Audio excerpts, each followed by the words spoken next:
kerana kita nak berehat, bukan saja dari segi fizikal tetapi juga dari segi mental. We need that rest. And pernah saya ingat beberapa bulan lepas, mungkin setahun setengah lepas, tajuk saya pada satu hari ialah cuti, ya. It was kepentingan cuti. It is so important that we need holiday, bukan saja untuk murid tapi juga untuk guru. Dan saya gunakan contoh negara Finland. Of course, kita kata they are number one in the world. Adakah mereka bekerja macam kita juga? Kadang-kadang cuti pun kita balik ke sekolah dan kerja. We work and we work and we work. Tapi sebenarnya, bila saya bersama dengan mereka, saya dapati bahawa holidays is holiday. Cuti itu memang cuti. They are meant for a holiday. So mereka akan pergi bercuti bersama dengan keluarga, buat kerja. Ada orang sibuk shopping, ada orang sibuk dengan penulisan, ada orang, they do what they like to do, what they are not able to do. So saya rasa itu satu perkara yang penting. Ini hujung minggu, so it is not wrong to enjoy your weekend. And of course some time for your work, also to catch up with work. So please enjoy yourselves. Friday you should be smiling. Okay, tajuk saya pada hari ini ialah Classroom Library. Boleh kita tayangkan? Hari ini saya ingat Siti tak ada. Boleh? Sebentar ya, Dato'. Saya tengah present. Okay. So tajuk dia ialah Classroom Library. Bukan satu tajuk yang luar biasa, tapi saya terpanggil untuk nak bincang tentang tajuk ini kerana saya rasa saya bersekolah tahun 60-an. I went to primary school 1966. Dan pada zaman itu pun sudah ada buku-buku untuk bacaan dalam kelas. Tapi kemudiannya, kita dapati sekarang budaya itu sudah tidak ada. Jangan sebut pada saya, oh doktor, sekarang kita sudah ada e-book. Tapi murid, walaupun negara nombor 1 dalam dunia, Finland, masuk ke bilik darjah mereka, sememangnya akan kita nampak banyak di belakang, di tepi kelas tu, buku-buku bacaan, komik and everything else. Murid bila nak lepak tu, mereka akan berlepak di classroom, library atau of course, sekarang tuan-tuan dan puan yang ada bersama pada petang ni akan beritahu saya, doktor, sememangnya kita minat untuk ada classroom library ni. Tetapi di bilik darjah kita ni tidak direka sebegitu. Dan saya setuju. Bilik darjah kita lebih macam rectangle. Tapi bilik darjah di setengah negara itu dia macam square atau lebih ruang dia lebih besar. Dan di belakang tu ada juga ruang-ruang untuk kita simpan. Dan mungkin ada di antara anda akan kata, doktor, kalau kita buat begini, buku kita akan hilang dan sebagainya. Sememangnya itu boleh berlaku. Tapi mungkinkah kita bagi kewajipan itu kepada murid dia atau guru kelas supaya kalau sekolah tu satu sesi, maka bila dah tamat, kita boleh kuncikan bilik itu dan kita boleh pastikan bahawa buku-buku ni selamat dan sebagainya. Bukan saja buku, di setengah sekolah mereka simpan juga alat mainan. Saya ingat 3 minggu lepas, tajuk yang saya bentang pada petang itu adalah Let the Children Play. Dan itu merupakan satu daripada pendekatan yang diutamakan di banyak negara. There is a lot of learning that takes place through play. So kita nak melahirkan, create a community of readers in the classroom. Nak bawa minat, membina minat supaya murid ingin nak baca. And baca ini adalah satu minat yang saya rasa amat penting bagi perkembangan kanak-kanak. Sekali lagi saya bagi contoh negara Finland juga. Pada tahun 2020 atau 2019 kalau tak silap saya, jumlah pinjaman di negara Finland, pinjaman buku adalah 90 juta pinjaman. 90 million borrowings. So, can you imagine population 5 lebih juta ya? Dia boleh baca dan memang itulah kalau kita kata, wah kenapa negara ni nombor 1 berdasarkan OECD punya ranking dan sebagainya. It's not only about PDP mereka, tapi segala budaya di luar bilik darjah, budaya masyarakat di situ. It's a community that's very learned, that's very informed. Dan mereka, bila masyarakat Finland ditanya, apakah harapan mereka daripada kerajaan mereka? Nombor 1 dia kata, harapan mereka adalah untuk clean water. Sememangnya air di negara Finland tu memang high quality. Perkara kedua yang mereka minta ialah libraries. Library resources, buku dan sumber-sumber lain untuk bacaan, untuk ilmu. Mereka tak minta kereta api laju atau apa-apa yang lain. Tapi mereka minta ilmu. Supaya ada gedung-gedung ilmu ni yang boleh mereka menerokai. Sememangnya di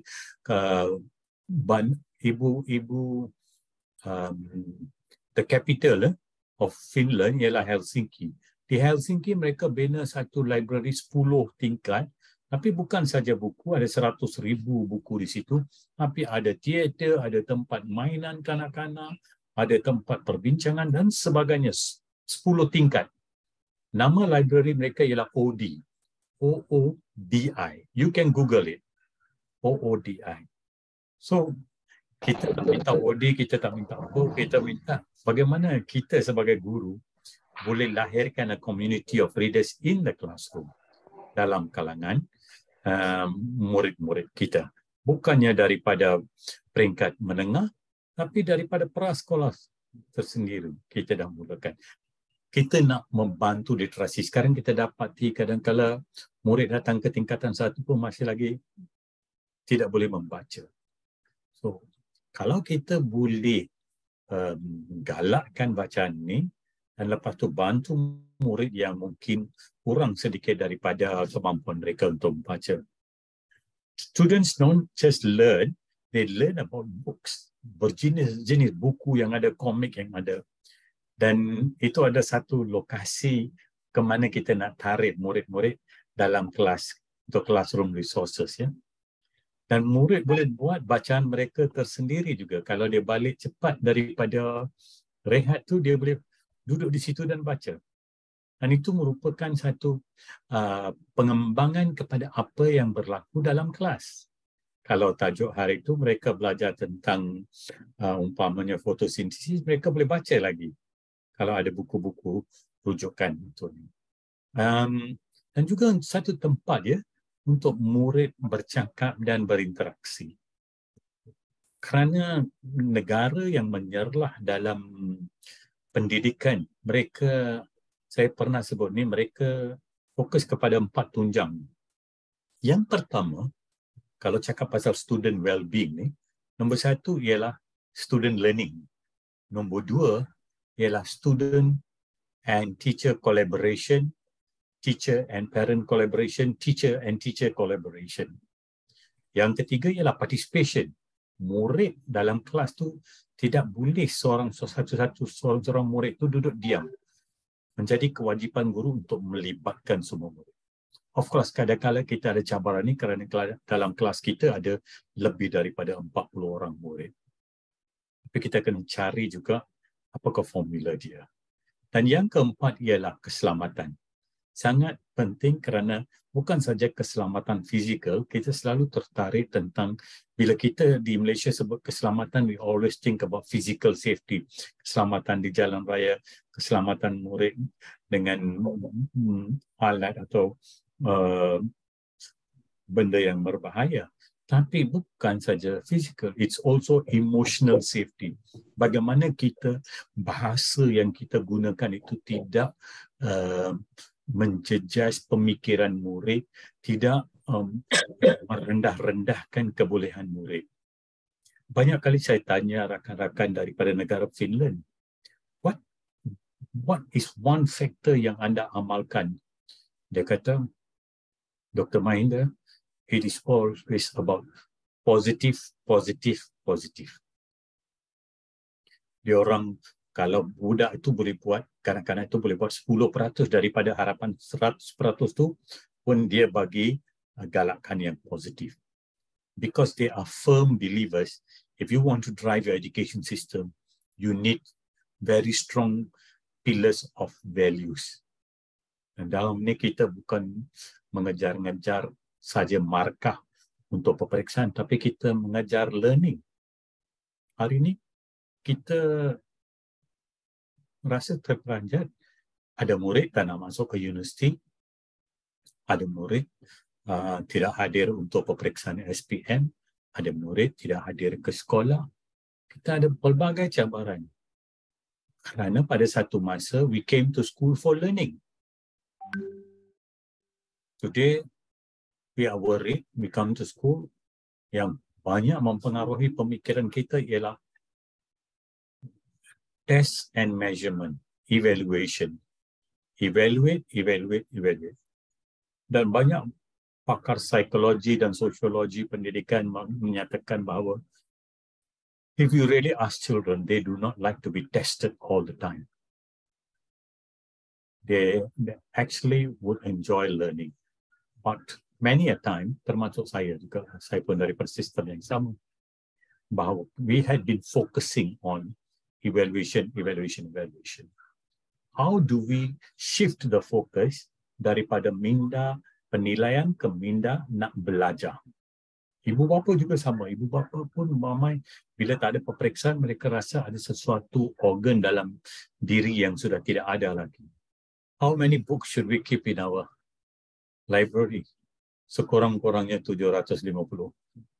Belilah, dapat sponsor mungkin daripada ibu bapa kelas. Kalau mereka boleh bagi kita rak yang selamat lah, jangan rak yang boleh jatuh ke apa. Keep 700, minimum 750 books. Then kita kira lah lebih kurang 30 title per student. And another formula dia kata 7 books per child atau 2 hingga 5 buku baru setahun ditambah. Dan 10% daripada buku tu ialah reference books lah. Buku-buku rujukan. Mungkin termasuk juga encyclopedia if you want them, right? Macam mana nak tahu reading level? 2 level di bawah. Kalau dia tahun 4, dalam kelas ada tahun 3 dan tahun 2 punya buku pun ada. Dan tahun 5 dan tahun 6 punya buku pun ada dalam kelas tu. So 2 levels below and 2 levels above. Dan jangan lupa, kita boleh pastikan ada buku multicultural supaya mereka belajar di ruang, di luar daripada ruang pemikiran yang standard itu. Let them read beyond, right? And multicultural surroundings. Hari ini, pagi tadi saya di Universiti Melaya untuk satu talk, dan he said, our greatest asset about Malaysia is our multiculturalism. Dia datang daripada US dan dia buat kajian tentang negara-negara ASEAN. Kata ini satu kelebihan sebenarnya. Dan sememangnya diakui oleh ramai juga.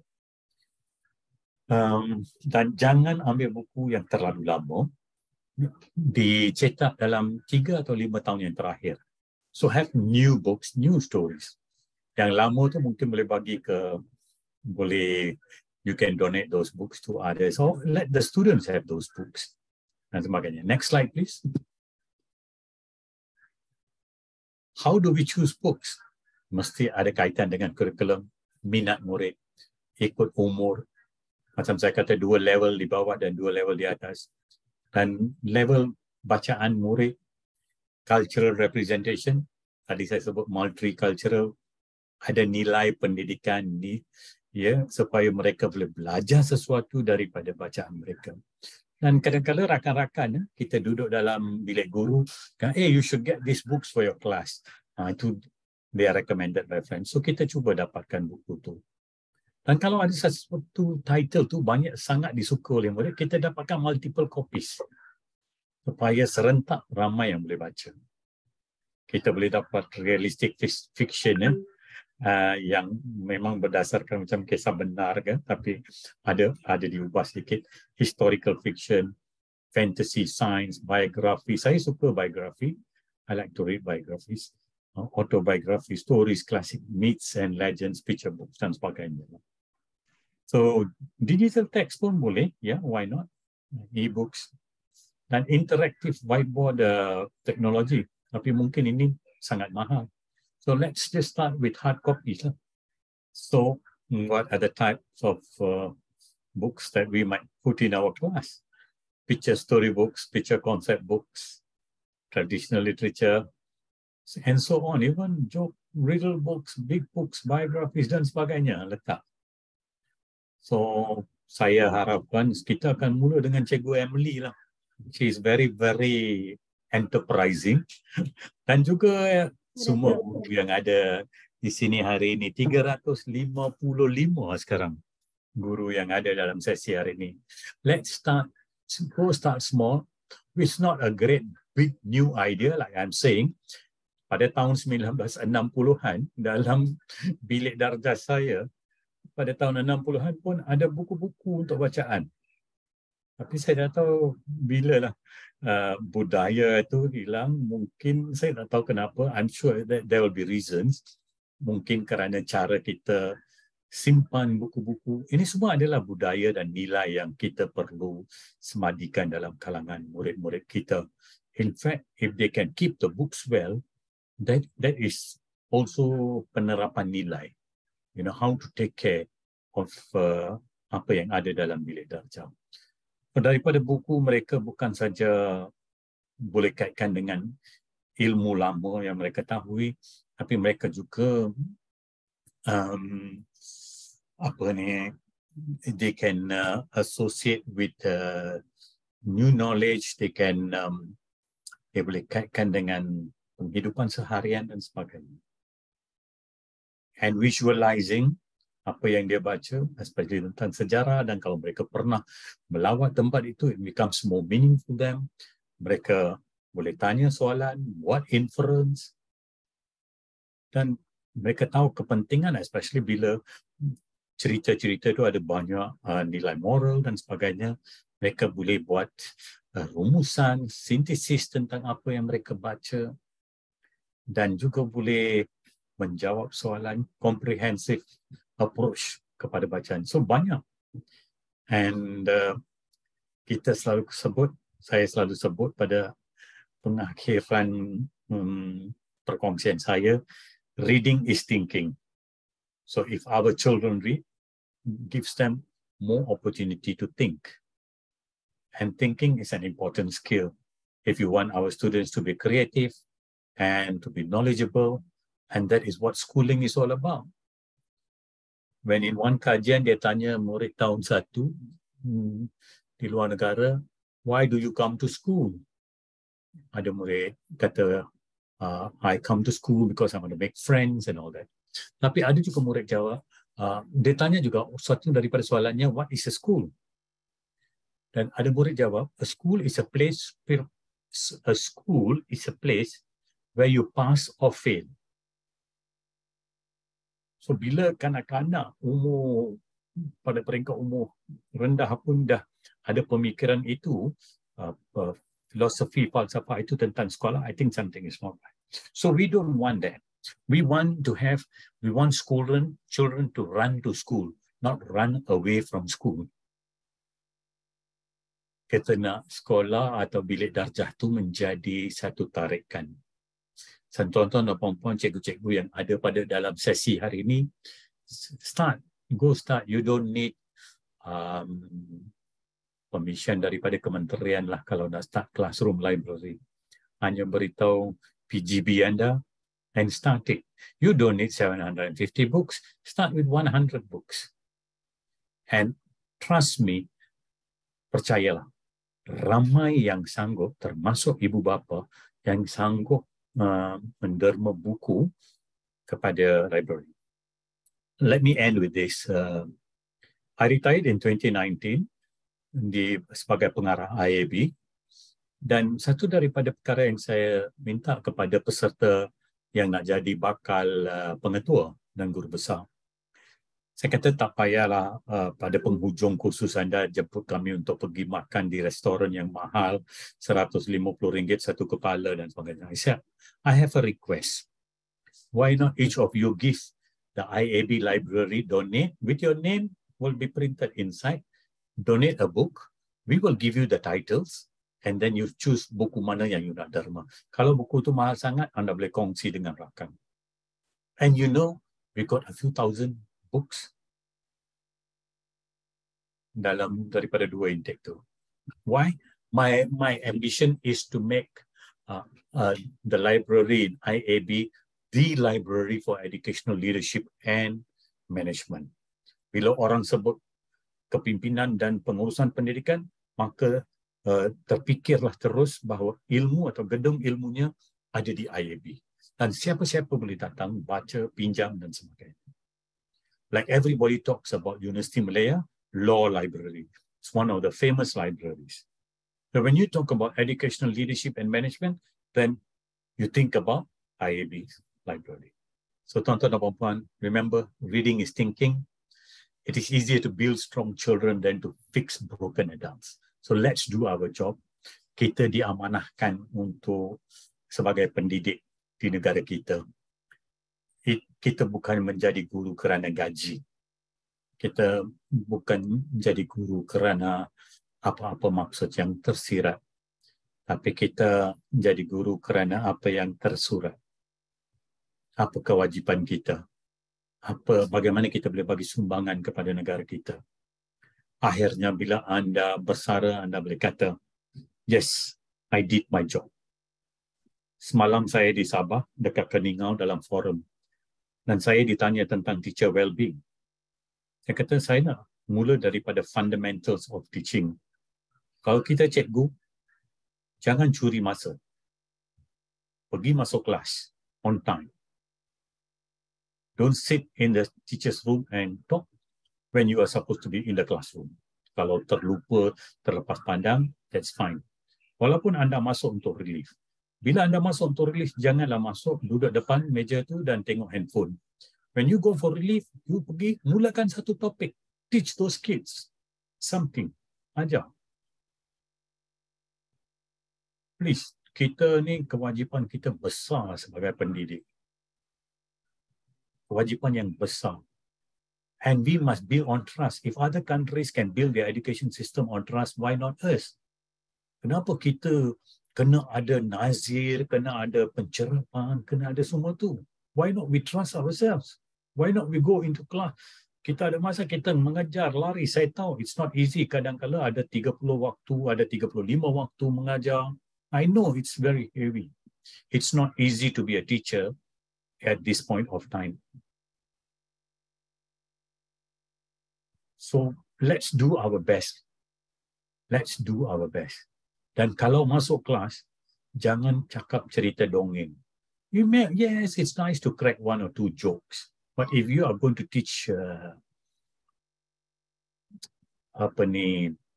tolak atau bahagi, then make sure you're teaching tolak atau bahagi lah.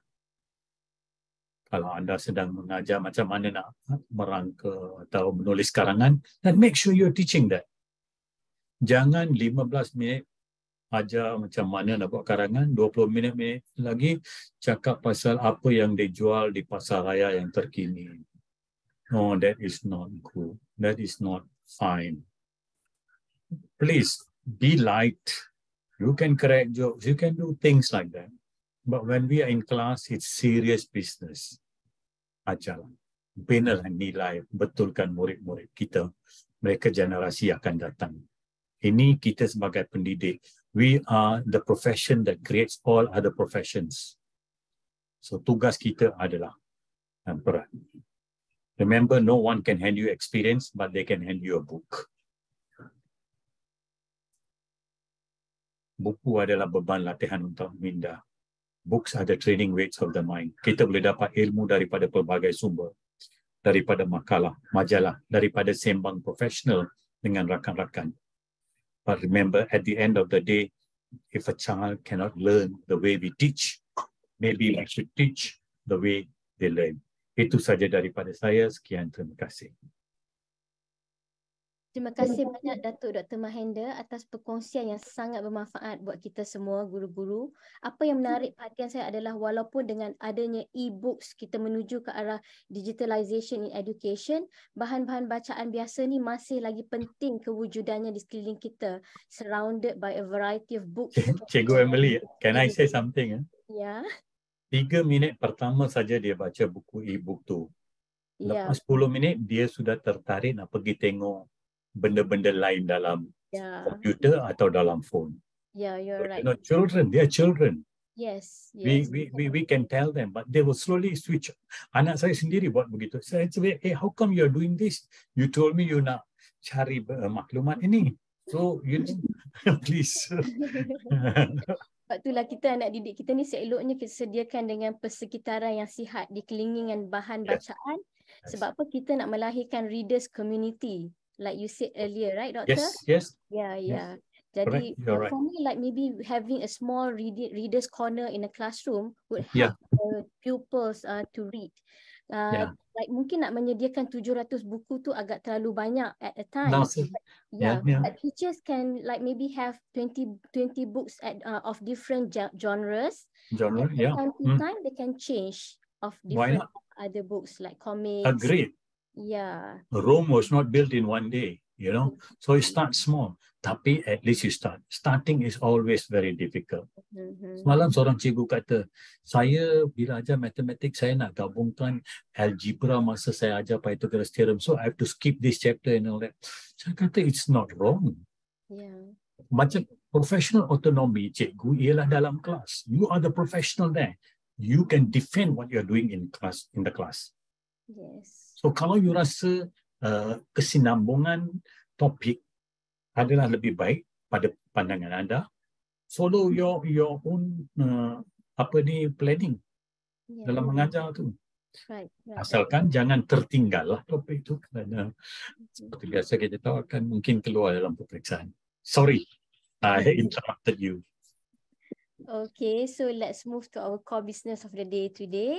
Sekali lagi saya ingin mengucapkan Assalamualaikum dan salam sejahtera kepada semua sekali lagi. Selamat datang ke CDL Hands-on Online Session. Saya Cikgu Emily Shafira Zamrud, moderator untuk sesi pada hari ini. Dan untuk pengetahuan semua, pada petang ini kita berada di siri yang ke-101. Jadi kita boleh bertanya 101 persoalan yang terbuku tentang pentaksiran bilik darjah kepada pembentang kita pada petang ini, dengan tajuk yang sememangnya penuh dengan kontroversi dalam kalangan guru, iaitu tentang pentaksiran berkesan bilik darjah, pentaksiran PBD berkesan part 2. Sebelum ni kita ada part 1 dan untuk kali ini adalah part 2.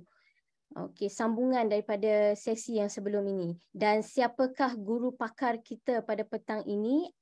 Saya perkenalkan pembentang kita pada petang ini adalah seorang guru yang sememangnya dikenali ramai dengan keceriaannya, iaitu Cikgu Sofiatul Raunakiah binti Muhammad Rahim. Atau lebih mesra lagi dengan panggilan Cikgu Sofia. Pertama sekali bila saya menerima tugasan sebagai moderator ni, saya fikirkan adalah untuk berlatih menyebut nama Cikgu Sofia dengan betul di sini. Okay, looking at the name, so nice, so sweet, macam juga orangnya. Okay, jadi saya pasti ramai yang tak sabar untuk mendengar. Tapi sebelum tu ingin saya kongsikan terlebih dahulu tentang sedikit objektif of CDL hands-on online session adalah untuk berkongsi ilmu dan kemahiran. Yang kedua, untuk membangunkan kompetensi guru dan meningkatkan keupayaan guru serta membina jalinan dan jaringan yang berterusan.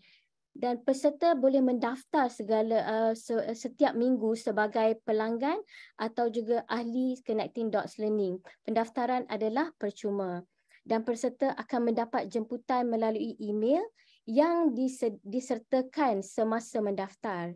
Sesi perkongsian berlangsung pada setiap hari Jumaat, hari inilah hari Jumaat ya, selama 1.5 jam daripada pukul 3, tapi kita mulakan dengan sesi bersama Dr. Mahendra pada 2.45 petang dan berakhir pada pukul 4.30 petang. Perkongsian secara hands-on setiap minggu dan sijil akan disediakan menerusi pautan yang akan diberi pada akhir sesi ini. Okey, jadi saya telah memperkenalkan Cikgu Sofiatul Raunakiyah binti Muhammad Rahim dan saya ingin kita berkongsi sedikit biodata Cikgu. Cikgu Sofia, beliau berkhidmat di SK Putrajaya Presin 16/1 dan beliau merupakan seorang Edufluencer KPM 2022 dan beliau telah memberikan banyak sumbangan berkaitan dengan pentaksiran bilik darjah. Salah satunya adalah PBD Telecamp Top 30 Kategori Inovasi E-Kolokium Pembelajaran Sepanjang Hayat 2022. Sangat hebat ya, dan juga menerima anugerah emas Inno IK Peringkat Kebangsaan pada tahun 2023 dan juga telah menjalankan beberapa perkongsian amalan terbaik seperti PRC peringkat JPWP, pembentangan kepada JPN Terengganu, 3 minutes PDP pitching serta siri perkongsian melalui The Unicorn Teacher. Okey, itu sedikit tentang Cikgu Sofia. Kalau nak ceritakan banyak lagi ya, Cikgu Sofia ni memang seorang yang ceria. Okey. Saya pasti ramai dah tak sabar untuk mendengar perkongsian dengan tajuk yang sedang hot ketika ini, pengurusan PBD berkesan, kerana kita tahu when it comes to the element of pentaksiran ni, inilah topik yang paling kontroversial pada ketika ini. Okey, seperti yang Dr. Mahendra katakan tadi, children themselves do not like to be tested. So, jom kita dengar apa kata pembentang kita pada petang ini. Tanpa membuang masa lagi, saya persilakan Cikgu Sofia. Terima kasih Cikgu Emily atas perkenalan tadi. Harap semua dengar suara saya jelas? Suara saya jelas kan? Okey, alhamdulillah.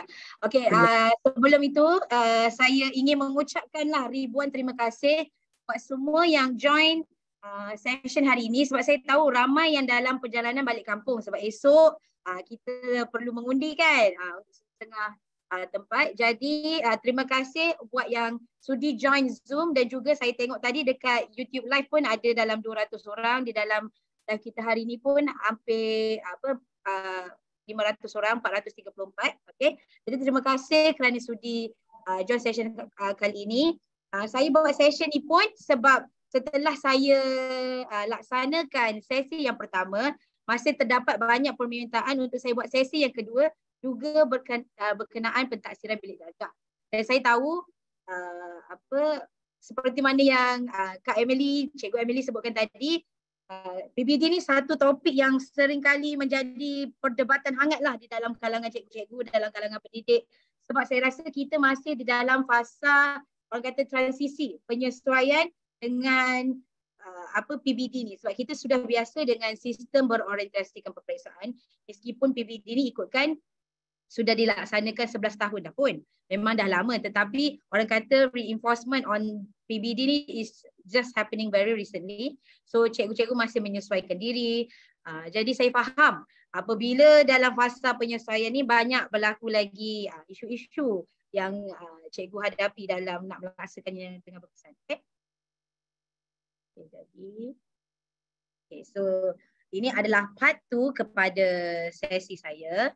Okey, apa yang saya akan cover dalam sesi kali ini adalah pertama saya akan dan mengajaklah, bukan saya saja, saya akan mengajak secara kolektif sekali isu-isu berkenaan PBD. Okay. Kedua, saya akan kongsikan 2 inovasi. Satu adalah PBD Telecam 2.0. Kalau siapa yang mengikuti siri saya part 1, saya dah terangkan dah berkenaan PBD Telecam yang pertama. Tapi recently saya baru jumpa cara yang lebih mudah sebenarnya untuk cikgu-cikgu laksanakan. So saya dah come up with PBD Telecam 2.0. Kemudian berkenaan feedback receipts, yang ni pun saya dah kongsikan sewaktu siri 1, tetapi waktu tu saya tashengko saja sebab waktu tu saya macam ceritakan semua inovasi yang berkaitan PBD, tapi saya tak dapat dah tunjukkan kepada cikgu-cikgu bagaimana hendak menggunakan aplikasi yang saya tunjukkan. Kali ini saya akan tunjukkan. Dan saya seperti yang dinyatakan di dalam poster, kali ini saya akan ceritakan bagaimana kita nak gunakan artificial intelligence untuk PBD. Because right now is the age of artificial intelligence, right? Kalau cikgu-cikgu di luar negara pun sedang hangat dengan penggunaan artificial intelligence. Jadi untuk siri kali ini saya akan fokus kepada 2 saja sebab kalau kita nak cover segala artificial intelligence yang ada tu memang perlu a separate session lah. So I will cover 2 artificial intelligence in today's session that I feel is very helpful in PBD. Kemudian saya juga akan minta cikgu-cikgu kongsikan cadangan penambahbaikan PBD. Hal ini adalah kerana pada 14 Ogos nanti, iaitu pada hari Isnin, pengarah BPK sendiri akan turun ke sekolah saya untuk berjumpa dengan saya untuk melihat pelaksanaan PBD. Dan dia memang nak berbincang dengan saya berkenaan PBD ini. Jadi saya rasa itu adalah satu peluang yang sesuai untuk saya sampaikan hasrat cikgu-cikgu berkenaan apa yang kita boleh tambah baik berkenaan PBD yang memerlukan orang kata tindakan daripada yang atasan. Sebab ada perkara yang berkenaan PBD ni something yang kita boleh usahakan, tetapi ada juga perkara yang memang kita minta atasan yang initiate the change kan. Jadi saya akan minta cikgu-cikgu memberikan penambahbaikan. Jadi please stay tuned until the end so that you will be given the platform to actually suggest your opinions. Okay. Hey. So sekarang ni saya nak cikgu-cikgu bersedia dengan menti.com, okay, sebab saya nak cikgu-cikgu berikan pandangan cikgu berkenaan isu ni. Okay. So baru-baru ni macam telah tular di medium Facebook. Maaf ya, saya sedikit batuk hari ni. Okay. Berkenaan satu luahan ibu bapa berkenaan PBD. Okay, saya bacakan sedikit. Salam doktor, saya rasa KPM bukan setakat belum bersedia untuk laksanakan PBD, tetapi KPM juga sebenarnya tak tahu apa yang mereka sedang lakukan. They are clueless. Di daerah saya, kebanyakan sekolah akan start UPSA untuk murid tahap 2. Sejak ada UASA last year, cikgu makin lupa dan dah dengan penilaian berterusan tersebut sebab cikgu akan kata tak apalah nanti ada UPSA, kita nilai murid masa itulah. Sebab apa yang saya cakap macam tu, bulan lepas saya ada tanya pada guru kelas anak-anak, boleh saya tahu TP terkini ataupun perkembangan semasa pembelajaran anak-anak? Dari 4 kelas yang saya tanya, 3 daripadanya jawab UPSA nanti bulan Ogos puan. Lepas USA baru nanti kita akan bagi. Okay. So dan parent ni dia berasa geram lah. Dia berasa geram dengan pihak sekolah dan juga guru kerana PBD tu kan penilaian berterusan. Kenapa pula perlu tunggu UPSA baru boleh bagi TP? Okay. Jadi saya nak cikgu-cikgu pergi ke menti.com dan masukkan kod 5529929. Okey, sekejap. Untuk cikgu-cikgu nyatakan cikgu rasa dalam hal ini yang yang betulnya siapa? Pihak ibu bapa tu ke? Pihak guru ke? Memang patutlah kita kena tunggu USA ataupun dua-dua pihak ada betul ada salahnya. Jadi saya nak minta cikgu-cikgu kongsikan pendapat cikgu-cikgu.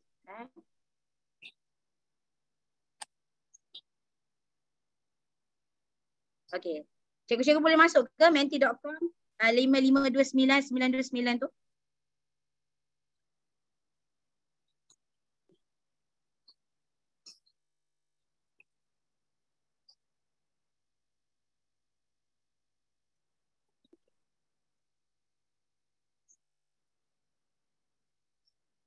Terima kasih Cikgu Emily sebab letakkan dekat chat.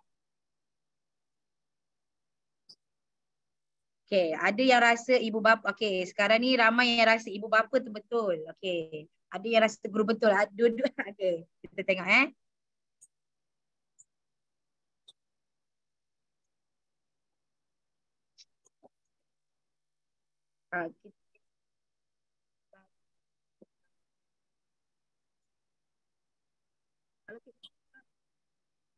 apa you patut elaborate sebab ada yang rasa lain-lain kan.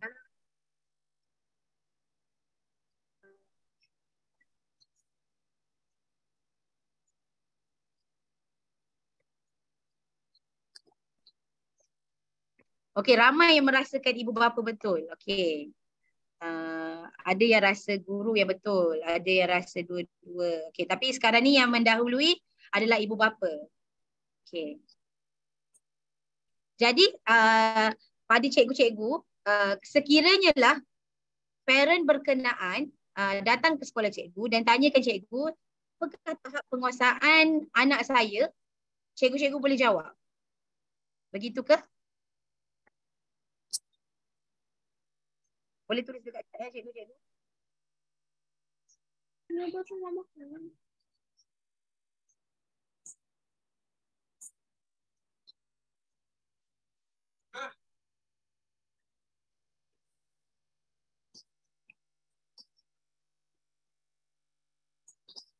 Okey, saya inilah saya rasa berdasarkan respon ni boleh saya katakan kebanyakan merasakan ibu bapa itu betul.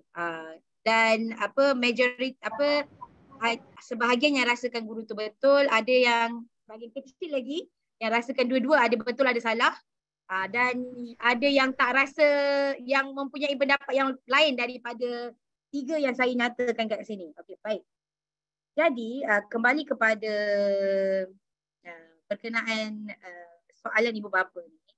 Ini pada pendapat saya sebagai seorang guru adalah bukanlah orang saya kata ni jawapannya. Pada saya dalam hal ini terdapat orang kata mismatch of expectations. Okay?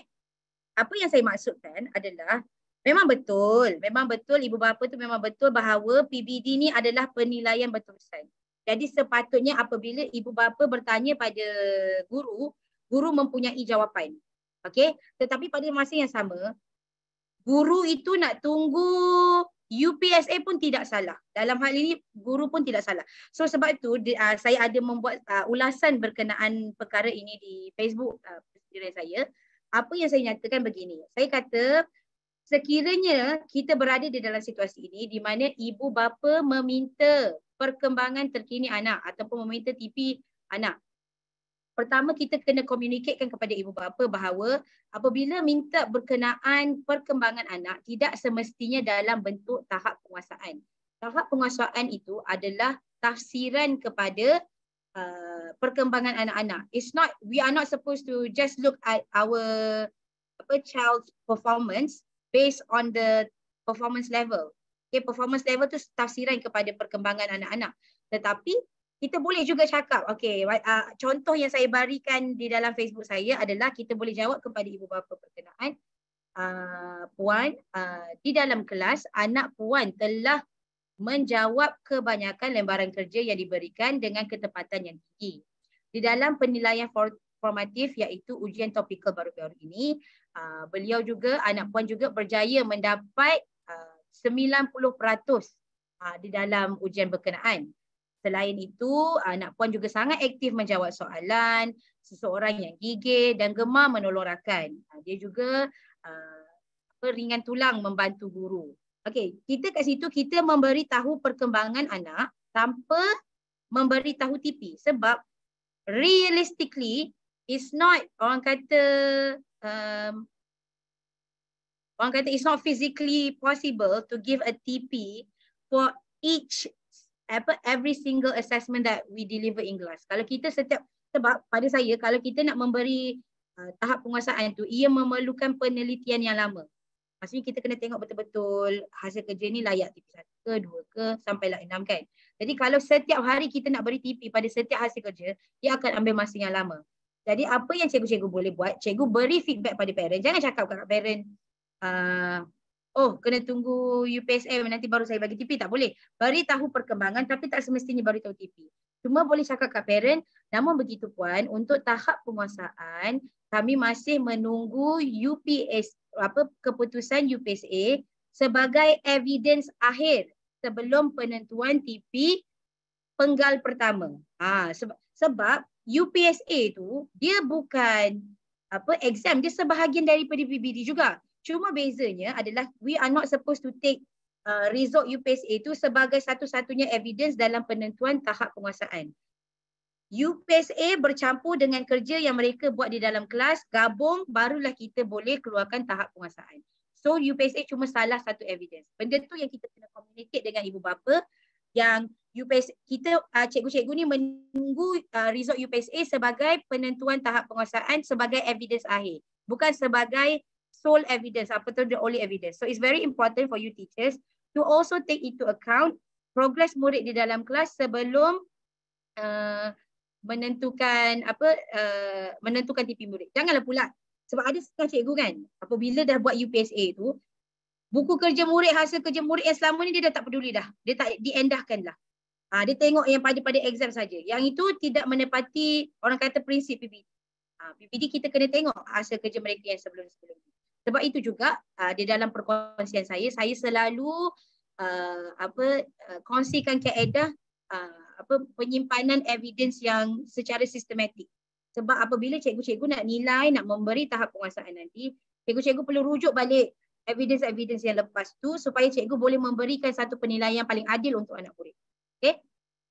So ini isu satu. Saya harap kalau di dalam situasi ni cikgu-cikgu tahu nak buat apa. Okay?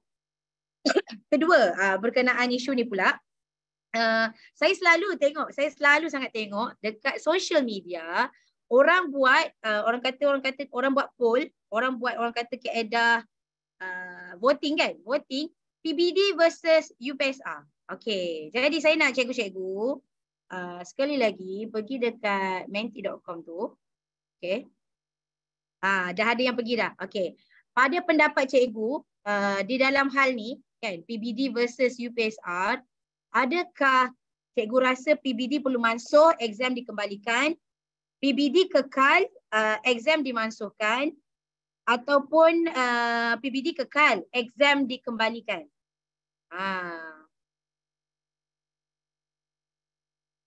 Okey, ada yang rasa, ada beberapa orang yang perlu rasa mansuh.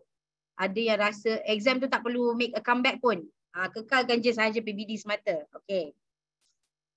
Okey, majoriti yang merasakan PBD kekal, exam dikembalikan. Okey, dalam hal ini penting untuk cikgu-cikgu faham bahawa you cannot get rid of PBD. Okey, PBD ni bermaksud pentaksiran bilik darjah. It means pentaksiran bilik darjah. Bermaksud since the beginning of time, sejak cikgu mula mengajar lagi, memang cikgu buat pentaksiran sama ada sengaja ataupun tidak sengaja. Okey, pentaksiran ni tidak semestinya dalam bentuk worksheet. Cikgu bersoal jawab dengan anak murid tu pun itu adalah pentaksiran.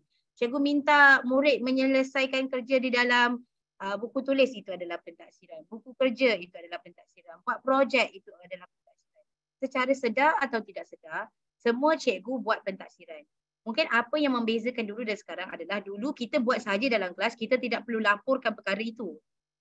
Sekarang ni kita perlu laporkan perkara itu dan juga tafsirkan benda tu di dalam bentuk tahap penguasaan. Kat situ yang menjadi isu. Jadi it's not about eliminating PBD, sebab you cannot eliminate PBD. It's something that we all do, we must do in class. Sebab kalau tanpa ada pentaksiran di dalam kelas, maka maksudnya cikgu tidak menguji sejauh manakah murid faham akan konten pengajaran cikgu pada hari berkenaan.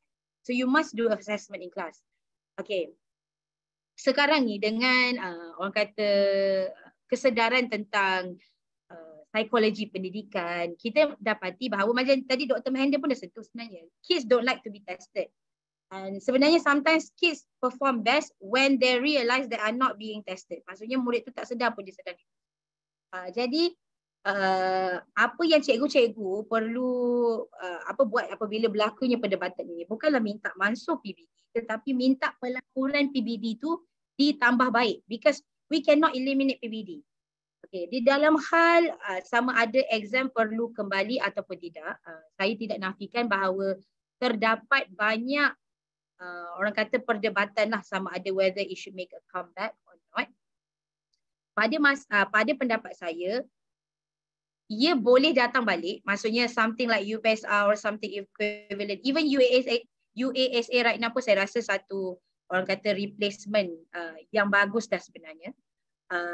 Cuma yang penting adalah bukan isu dengan exam tu. The reason we eliminate exams in the first place adalah kerana waktu ketika itu kita mempunyai budaya sistem berorientasikan peperiksaan yang sangat kuat di Malaysia.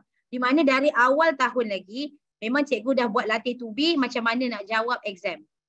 Cikgu cepat kejar-kejar silibus supaya murid boleh jawab boleh jawab exam. Buat bengkel menjawab, buat tuition malam, buat tuition lepas sekolah, lepas tu banding-banding pula lepas sekolah. Bendanya dah lari daripada niat yang sebenar UPSR ni. UPSR ni sepatutnya menilai sejauh manakah murid telah memahami konten daripada darjah 1 sampai darjah 6. Tapi apa yang berlaku adalah sebaliknya. Kita sudah orang kata model the system education to be towards scoring examination. So that's why it was eliminated sebab orang kata objektif pendidikan tu dah lari. Okay. Jadi it can make a comeback. Saya juga tidak anti exam. Saya banyak kali sebut benda ni. Saya bukan seseorang yang anti exam.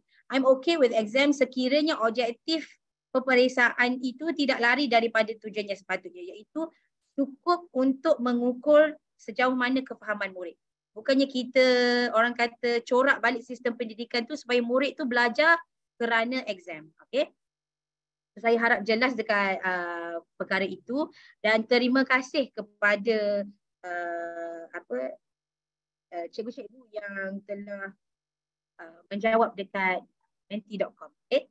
So panjang dah babel saya punya intro ni. Terima kasih cikgu. Okay, saya akan terus kepada perkongsian idea. Okay, baik. Sebelum itu saya akan buat a very quick recap of what I did during session 1, sesi 1. Okay, sesi 1 dulu saya kongsikan beberapa solusi, antaranya adalah berkenaan PBD Telecam. Di dalam PBD Telecam versi 1 ni, apa yang saya cadangkan cikgu-cikgu buat adalah cikgu cipta satu channel bagi setiap murid, di mana nama channel tu jadi nama murid, kemudian gambar channel tu adalah gambar murid. Kemudian cikgu grupkan semua channel tu mengikut kelas menggunakan fungsi chat folders. Okay. Jadi cuma hari ni saya akan tunjukkan versi 2.0 yang lebih mudah. Minta maaf ya cikgu, saya batuk. Okay. Lepas tu saya ada kongsikan berkenaan Google Form. Cikgu-cikgu boleh gunakan Google Form untuk buat penilaian holistik terhadap murid. Kemudian di SKP based worksheets di mana cikgu-cikgu meletakkan terus standard kandungan di lembaran kerja supaya apabila cikgu nak menilai tu mudah untuk cikgu menilai PBD. Kita boleh tahu dekat standard kandungan mana murid itu faham dan tidak faham. Okay. Kemudian cikgu juga boleh buat orang kata transit form ataupun borang kemajuan secara peer review. Maksudnya kita kalau kita nak nilai murid satu-satu, kita ramai murid, benda tu jadi susah kan. So kita bagi transit form tu dekat murid, kita suruh dia nilai kawan dia berdasarkan hasil kerja mereka di dalam buku kerja. Okay. Tapi kita kena terangkanlah dekat murid macam mana rupa 5, macam mana rupa 6, macam mana rupa 1 supaya mereka boleh menilai kawan mereka tu dengan tepat. Okay. Kemudian ini sekiranya dengan tahap 1 mungkin kita kena ubah bahasa deskriptor tu yang sesuai dengan murid tahap 1, iaitu kalau tahap 1 tu, level 1 tu, performance level 1, meaning saya tak faham apa-apa yang dipelajari hari ni, yang diajarkan hari ni. Kalau tahap 6 tu saya faham dan saya boleh ajar rakan saya, contohnya. Okay. Okay, yang ini yang saya akan go into depth, iaitu saya akan tunjukkan, saya akan buat tutorial macam mana cikgu-cikgu boleh buat receipt, saya panggil ni feedback receipts, di mana cikgu-cikgu dalam memberi feedback berkenaan essay, cikgu-cikgu boleh generatekan something like this supaya murid tu bila dia tengok essay tu dia tak adalah tengok tanda merah tu saja. Bila tengok tanda merah tu saya risau dia rasa overwhelmed, dia tak tahu pun bahagian mana yang dia perlu tambah baik. Dan receipt ni cikgu-cikgu boleh customize ikut subjek cikgu, ikut apa yang cikgu rasa perlu di dalam penilaian cikgu. Nanti saya akan go into that. Lepas tu berkenaan CJ ready to use, cikgu print CJ banyak-banyak yang mengikut orang kata kemahiran yang ada. Lepas tu bila murid tu dah berjaya capai kemahiran tu pada tahap yang memuaskan, cikgu boleh terus tulis nama dan berikan. So kat situ kita dah tahu dah murid mana yang ni. Lepas tu exit ticket ni di mana cikgu check balik pemahaman murid sebelum habisnya waktu kelas. Lepas tu sekiranya mereka sangat faham, letak dekat hijau. Ada faham, ada tak berapa faham, letak dekat kuning. Apa tak faham langsung apa yang diajarkan hari ni, letak dekat merah. Traffic light, macam konsep traffic light kat sini. Okey, lepas tu ini antara yang popular juga, cadangan yang popular.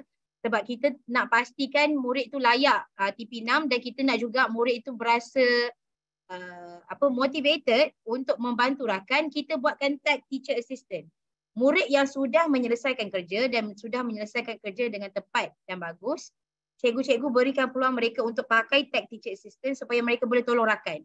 Apa yang saya lihat apabila kita buat kaedah begini, satu, murid dia buat kerja dengan teliti sebab dia hanya akan boleh dapat tag ni sekiranya dia buat kerja dia dengan tepat, bukan sekadar cepat siap. Okey. So dia akan berasa galak lah untuk buatkan kerja tu dengan betul. Kedua, kita pun boleh berasa yakin untuk memberikan tahap penguasaan 6. Sebab syarat dekat TP6 selalunya boleh mengajar rakan yang lain, boleh menjadi contoh tauladan kepada yang lain. Jadi bila kita tahu murid tu memang dia boleh tunjuk ajar pada rakan, kita berasa yakin lah untuk bagi TP6 tu. Okay, yang ni pun saya akan go into depth sebab pada sesi lepas yang bahagian AI ni saya macam laju-laju je. Saya tak sempat nak tunjuk kat cikgu macam mana nak buat sebenarnya. Okay. So lagi satu, kalau gunakan aplikasi seperti Google Form ke, Quizzes ke, cikgu buatkan satu orang kata slip yang kecil, suruh murid tulis markah mereka, lepas tu tampilkan dalam buku kerja supaya evidence murid tu semua dalam satu tempat sahaja. Ataupun kalau tak nak buat macam tu, kalau siapa yang telah mengamalkan PBD Telecam tu boleh snap saja markah mereka dekat Quizzes ke, dekat Google Form ke, masukkan di dalam channel masing-masing tu.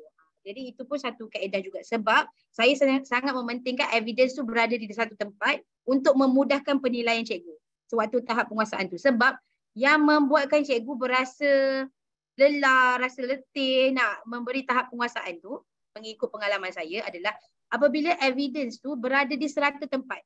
Ada dalam handphone, ada dalam Google Drive, ada dalam buku kerja, ada dalam buku kerja 2, ada di dalam buku tulis. So bila benda tu berada dekat all over the place, kita rasa macam beban PBD tu. Tapi bila kita put all of the evidence in one place, benda tu jadi lagi ringan lah, memudahkan kita lah. Okay. So okay, now we are entering PBD part 2. Minta maaf ambil masa sebelum kita masuk PBD part 2 ni. Okay.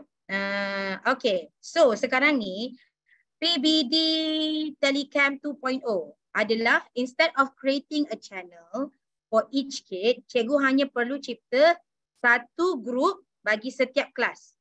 Satu group bagi setiap kelas dan cikgu enable fungsi topik. Cikgu enable fungsi topik.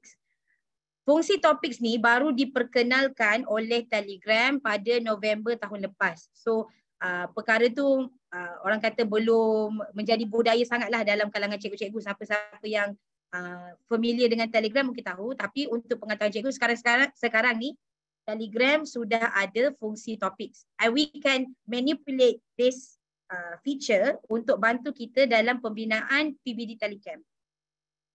Okay, saya tunjukkan macam mana. Okay, first of all, cikgu-cikgu boleh buat kalau cikgu-cikgu pakai handphone ke, pakai laptop ke, dua-dua boleh buat. Okay, you can do both. Okay, first of all, cikgu pergi ke Telegram. Okay, cikgu pergi ke Telegram right now. Sekejap.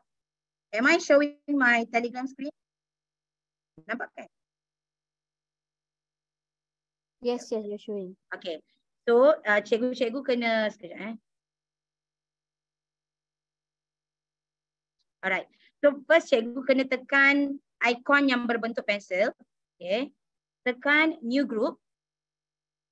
Lepas cikgu add je lah siapa-siapa. Saya suka add adik saya sebab dia bukan siapa-siapa. Sebab syarat nak buat group adalah kita have to add a person. Kalau channel dulu tak perlu add siapa-siapa, boleh create channel kan. Kalau yang group ni memang kita kena add another person. Tapi kalau orang ni cikgu tak nak ada dalam group tu, cikgu boleh buang je dia kemudian. Cuma waktu orang kata pembinaan group ni pada permulaannya kena add someone. Okay. So group name ni letaklah nama kelas. Contohnya 5 intelligent. Okay, macam tu. Okay, so cikgu dah cipta group. Okay, so you have created a group. Okay. Kemudian cikgu pergi dekat ikon 3 ke atas ni. Sorry.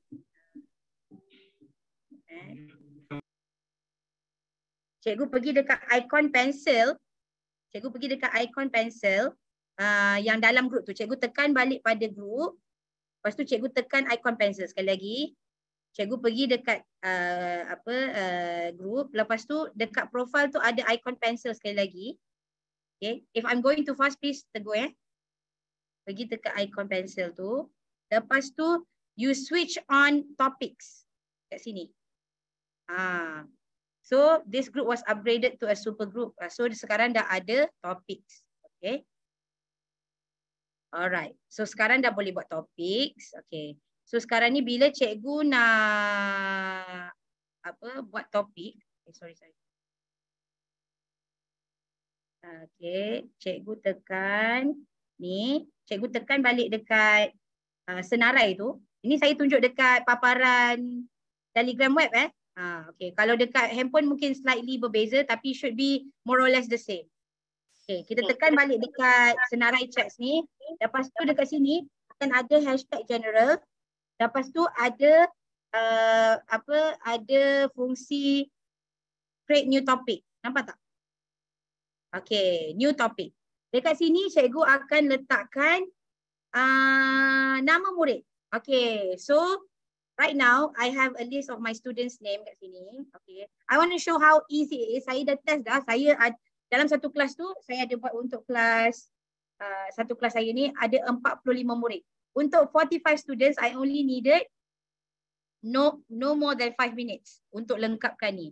So cikgu simply copy je. Kalau pakai laptop saya rasa lagi senang sebab selalunya senarai nama kita ada dalam laptop kan. So copy paste. Okay, lepas tu klik right. Lepas tu tambah lagi. Create topik balik. Okay, copy. Ctrl C. Boleh nampak apa saya tunjuk ni? Okay. Lepas tu buat je lah sampai. It really takes like only a few seconds untuk cikgu-cikgu create for the whole class. Okay. Cuma kekurangan kekurangan versi 2.0 ni adalah dia tak ada macam kalau yang versi 1.0 yang saya tunjuk dulu, setiap nama tu ada gambar murid kan dekat situ. Yang ni dia tak ada. Dia tak ada gambar murid tetapi boleh je cikgu letak di dalam topik masing-masing tu. So saya tunjukkan versi yang dah siap. Okay. Bila dah siap, okay, cikgu katalah sini saya pergi dulu. Ini adalah versi yang saya dah siap. Nama grup saya ni 5 Ruby. Inilah yang 45 orang student tu. Okay. I literally did this in 45 minutes. 45 students in 5 minutes. Okay. Lepas tu bila dah siap, cikgu letak je lah. Kalau okay, hasil kerja Wan Iris Aisyah letak kat sini. Wan Amar kat sini. Dia dah segregated. Hasil kerja murid tu dah segregated. Lepas tu katalah kalau cikgu-cikgu nak ibu bapa membantu cikgu mengupload hasil kerja, memuat naik hasil kerja, cikgu boleh bagi link grup tu pada ibu bapa. Kemudian contohnya, kalau contohnya saya tengok cikgu seni kan. Cikgu seni, Assalamualaikum ibu bapa, minta tolong muat naik hasil kerja anak di topik anak masing-masing. Okay. So ibu bapa Uzar masukkan dekat topik Uzar. Ibu bapa Tunku Aira masukkan dekat Tunku Aira. So cikgu tak snap pun tak apa. Cikgu minta ibu bapa yang snap dan masukkan. Lepas tu yang saya paling sukalah versi 2.0 berbanding 1.0 adalah ia cuma memerlukan satu pautan sahaja. Kalau sebelum ni yang versi 1.0 tu, bila kita buat PBD Telecam dengan kaedah satu channel bagi setiap murid, maka kalau contoh kelas tu ada 38 channel, maka ada 38 link. Okay. Tapi dalam hal ini sebab kita hanya buat satu grup, cuma satu grup tu ada 40 topik sebab mengikut jumlah hasil mengikut jumlah anak murid kita kan. Tetap pakai satu link saja. Jadi link tu cikgu boleh tukarkan kepada QR code. Jadi sekiranya cikgu nak mohon guru cemerlang ke, cikgu nak tunjukkan pada pentadbir ke, kan? Kita nak tunjukkan pada pentadbir ataupun visitors sekalipun, cuma perlu satu QR code je bagi setiap kelas. Jadi bila orang visitors ke apa, scan QR code tu, dia boleh nampak hasil kerja semua murid, tetapi benda tu sudah categorized systematically. Okay? So that is one way of how you can organize your PBD. Jadi kalau cikgu mengajar 15 kelas sekalipun, katalah cikgu fisik ke, cikgu seni ke apa kan, selalunya cikgu-cikgu yang mengajar subjek main ni kelas dia banyak. Pun you can finish all the groups in one day. I guarantee you. Sebenarnya sangat sekejap. Okay, especially kalau buat dekat laptop, tinggal copy paste. Very, very easy. Okay. Sekejap saya tengah baca chat. Okay. Okay, jap. Menarik. Ya, kalau dengan sekolah menengah betul. Kalau sekolah menengah, minta mereka sendiri yang snap dan masukkan ikut topik masing-masing. Betul. Saya sangat setuju dengan Cikgu Tay Li Yan. Betul. Memang mudah kalau dengan sekolah menengah memang kita boleh minta mereka berpartisipasi sendiri. Lepas tu, murid-murid ni sebab bila kita tahu yang murid-murid ni dia boleh tengok grup lain kan, dia akan rasa tercabar. Kalau ibu bapa pun dia tengok, ibu bapa yang Dalina dah masukkan ni, dah ada hasil kerja ni, dia akan cepat-cepat nak masukkan hasil kerja dia. Okay. Nama FB saya Sofia Rahim. SOFFEARAHIM. Saya type dekat. Sofia Rahim. Cikgu Sofia, ada orang minta, ada yang mohon untuk ulang balik cara buat. Oh, boleh. No problem.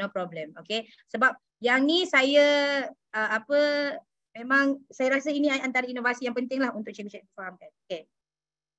Okay, for those who have done the 1.0 way, how do we transfer the evidence from there to 2.0? We have to do it one by one. Yes, Cikgu Flora kena one by one. So, pada pendapat saya, siapa yang dah buat kaedah 1.0, you continue je till the end of term.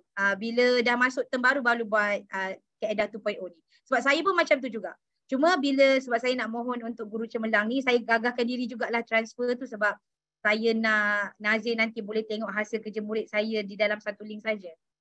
Okay, boleh tak buat satu video tutorial? Boleh saya buat tutorial. Okay, tapi untuk makluman cikgu, sesi kali ni ada dekat YouTube live juga. So cikgu-cikgu boleh pergi ke YouTube CDL. Sekiranya perlu ulang tengok banyak kali pun macam mana saya ajarkan benda ni pun tak ada masalah. Okay. So sekali lagi, cikgu pergi ke Telegram, cikgu tekan ikon pensel dan tekan new group. Okay. Lepas tu cikgu kena add somebody. Sebab kalau buat group ni kena add somebody. Saya selalu add adik saya, nama dia Syahid. Okay, saya tak tahu sebab dia tak kisah pun. Saya add dia. Okay. Lepas tu, sorry. Nama group tu kena tukar jadi nama ni lah. Apa? Nama kelas. Sorry.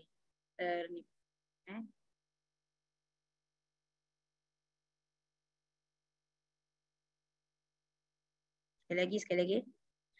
Icon pencil new group. Okay, add somebody. You boleh add kawan ke cikgu ke, sebab orang dia tak penting sebenarnya sebab boleh buang orang yang cikgu add tu kemudian. Okay, kemudian dekat group name ni letakkan nama sekolah, nama kelas. Sama okay, tak ada masalah cikgu.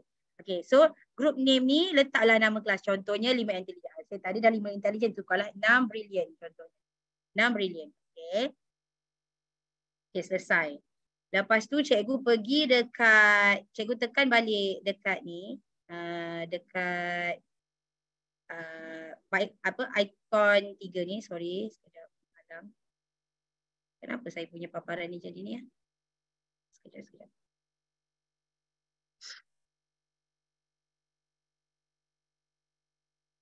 Sorry.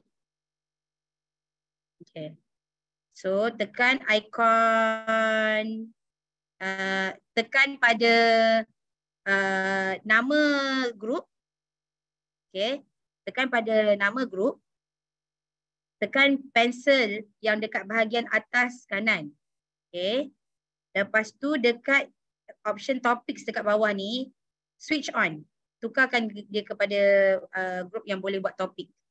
Sebab dia tak automatically, kalau cikgu buat group, dia tak automatically jadi group yang boleh buat topik. You have to switch it on. Kena enable bahagian topics tu. Okay. Kemudiannya, cikgu tekan balik pada nama group dekat senarai chats tu. Senarai chats tu. Lepas tu akan ada button 3. Lepas tu akan ada button tambah ni. Dekat topik name ni, cikgu letak nama anak murid cikgu. Kalau ada 30 murid, 30 topik. 50 murid, 50 topik. Macam tu. Dan kalau cikgu buat dekat Telegram web, mudah sebab selalunya senarai nama kita ada lah dekat mana-mana kan. Dekat Word ke, dekat Google Drive ke. So cikgu tinggal copy paste. It's going to take a very short amount of time. Dengan cara buat topik ni boleh tak murid nampak hasil kerja murid lain? Ya boleh. Terima kasih Cikgu Adele sebab hantar YouTube. Kalau cikgu tak pasti macam mana nak create topik, cikgu search dekat YouTube pun ada cara nak buat topik. Cuma keep in mind dalam PBD Telecam 2.0 ni nama topik tu adalah nama murid. That's it. Okay. Kalau macam ni murid boleh tengok hasil kerja murid dalam grup lain. Tapi kalau cikgu rasa pula, okey, cara saya ni saya tak nak kasih anak murid saya tu boleh tengok hasil kerja orang lain, maka cikgu kena buat cara 1.0 saya. Yang 1.0 tu memang tak boleh tengok hasil kerja orang lain. Yang tu private. Yang tu very private. Tapi kalau yang ni dia boleh tengok. So atas orang kata your preference. If you prefer the kind of organisation, evidence organisation yang membolehkan murid tengok hasil kerja yang mereka yang lain, then you do this 2.0 version. Kalau cikgu tak nak murid tengok 1.0 version, tapi boleh juga cikgu buat 2.0 version, tapi cikgu yang snap hasil kerja. Maksudnya cikgu tak kongsikan pautan pautan grup ni pada anak murid. You snap the work yourself. Kalau macam contoh, kalau tak nak budak-budak meniru, cikgu jangan bagi murid yang snap kerja tu. Cikgu buat sendiri. Cikgu yang snap kerja murid. Ataupun kena buat 1.0 version. Itu pilihannya lah. Okay. Kalau macam contoh seni, di dalam seni, di bawah apresiasi seni tu memang kita kena tengok hasil kerja yang lain kan. Sebab kita nak memberi komen tentang hasil kerja orang lain. Mungkin suka dengan kaedah 2.0 ni. Tapi kalau contoh, kerja kita ni banyak yang di mana murid tu kena buat sendiri dan kita khawatir mereka meniru, maka dua pilihan, either you do not share the group link to anybody else, ataupun kedua you buat cara 1.0. Okay, Alhamdulillah, thank you Cikgu Taili. Okay, so I hope that some teachers find that idea beneficial. Okay. Okay, so I have sebab masa saya tinggal 30 minit je. Saya akan teruskan Okay. Next is macam mana saya buat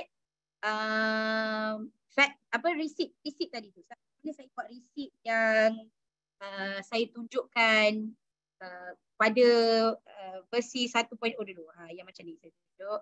Yang ni. Macam mana saya buat yang ini. Okay. So, cara dia adalah sebenarnya aplikasi ni adalah aplikasi untuk orang berniaga. Aplikasi ni adalah untuk orang berniaga. Tapi saya telah inovasikan prosesnya supaya kita boleh pakai untuk menanda esei. Jadi, cara dia adalah cikgu download aplikasi ni, nama dia Loyverse POS, dan cikgu register lah. Kalau cikgu, sebab saya tahu kalau dengan masa yang suntuk sekarang ni, untuk cikgu-cikgu buat sekarang mungkin tak boleh. Jadi cikgu tengok balik dekat YouTube macam mana saya buat benda ni. Okay. Okay. So apabila cikgu dah register apa semua, cikgu boleh type, cikgu pergi ke kategori items. Okay, dia ada dekat bawah, dekat tepi tu bahagian items. Items ni adalah aspek yang ingin dinilai. Okey, aspek yang ingin dinilai. saya sentiasa berpendapat kalau saya sebagai guru bahasa, perkara yang paling susah untuk saya nak minta anak murid improve adalah essay.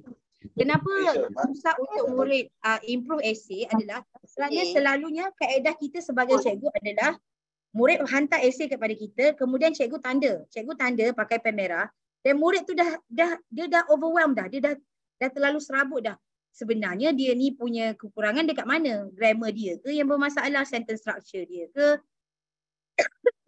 Okay. Lepas tu kita nak menulis kata saya lah, pengalaman saya mengajar more than 100 students, kelas saya semua 40 ke atas. Jadi kita nak tulis feedback untuk setiap murid tu jenuh. Please mind your capital letters, please mind your grammar. Benda tu is very time consuming. Okay. So apa yang saya buat adalah saya fikirkan inovasi ni. Minta maaf ya cikgu, saya batuk. Okay. So items yang saya nak, items ni adalah kategori yang cikgu nak lihat. So ini untuk saya. Saya pilih flow of ideas, orang kata perjalanan cerita, perjalanan idea, buah fikiran. Kedua grammar, ketiga punctuation, sentence and word choice, spelling. Okay, itu kategori yang saya nak. Lepas tu saya nak ada tambahan comments dengan TP. Okay, ini adalah preference saya. Cikgu-cikgu boleh buat items tu mengikut cikgu yang cikgu nak. Okay. Oh sorry sebelum saya cakap items, lepas tu pergi ke categories, minta maaf, pergi items, lepas tu pergi categories. Okay, lepas tu cikgu boleh ikut apa je. Kalau cikgu tak nak nilai macam mana saya ni, up to you. Mungkin cikgu nak nilai dari sudut language, communicative achievement, dengan apa lagi satu yang dalam bahasa Inggeris tu, language, communicative achievement dengan order kot, saya tak berapa ingat. Okay, mungkin cikgu nak nilai mengikut aspek yang di dalam penilaian UASA. Up to you. Organization. Organization. Thank you. Okay. So mungkin cikgu nak nilai dari 3 tu sebab nak biasakan murid dengan penilaian UASA kan. Okay. So you can create just 3 categories. Kemudiannya di bawah setiap categories tu cikgu boleh tambah items. Okay. Items ni saya akan buat begini. Maksudnya kategori flow of ideas, items ada 5, markah 1, 2, 3, 4, 5. Kalau flow of ideas dia lemah, harga dia RM2. Kalau flow of ideas dia atas sikit, harga dia RM4. Harga tu bersamaan dengan markah. Konsep dia macam konsep markah. Okay. Konsep dia macam konsep markah. So saya letaklah kalau ni. Lepas tu, bila dah berjaya buat tu semua, okay, bila cikgu nak generate receipt tu, cikgu boleh pergi dekat kategori mana? Contohnya flow of ideas, okay, I think the flow of ideas is a 5. The grammar is a 4. The punctuation is a 3. The sentence and word choice is a 2. The spelling is a 1. Aplikasi tu akan generatekan receipt. Contoh ni kita kita tekan je cikgu. Kita tekan saja keluar. Okay, flow of ideas moderate dapat 6. Grammar ada 3 to 5 errors 8. Punctuation 4. Yang ni saya dah buatkan lebih spesifik supaya murid-murid tahu. Grammar dia ada beberapa errors supaya dia boleh identify sendiri. Dia kena cari sendiri kat mana dia salah tu supaya kita orang kata menggalakkan murid untuk membuat proses refleksi ke atas kerja mereka. Okey, lepas tu markah ni adalah per 40. Markah per 40 sebab saya ada berapa kategori tadi? Saya ada 5 kategori. Saya ada 6 kategori. Saya pun tak ingat saya ada berapa kategori. Saya ada 5 kategori, sorry. Saya ada 5 kategori